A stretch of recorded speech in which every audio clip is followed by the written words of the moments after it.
And I know for a fact the parents listen to this episode do not want their kids in that same cycle. So we need to break it, y'all. We need to come together and start to change this. And that's one area K through 12 can really start to impact. Another one, communication skills.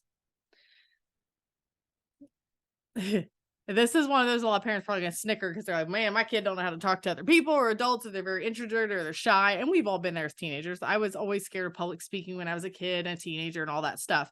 And a lot of that we learn. But the reality is today, kids don't learn and don't have the opportunity to learn these things like generations before them.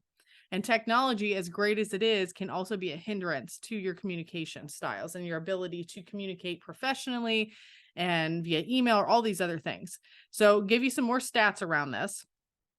In a Business Insider article, they talked about how Gen Z lacks communication and networking skills needed for the workplace and how this is now falling on employers to train them. Their specific comments were Gen Z is falling behind in skills needed to enter the workforce. Some experts say the pandemic hindered the younger generation's development of soft skills. To overcome this, experts suggest companies offer training. But shouldn't students be getting this training in school? On the job training is how to do the job, not how to be an adult. So, why is the expectation of society that we need to make employers do that? I'm sorry, employer, I know you're running an entire business and you have a bunch of other employees, but we need you to take time, money, and resources away from these other areas to go train this next generation of kids how to speak to people.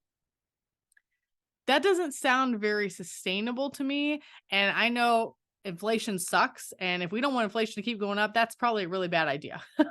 Because what's going to happen is those employers are now going to charge more money because they're now having to pay people to train the new hires, a turnover, all the things. So why don't we just teach this stuff in schools?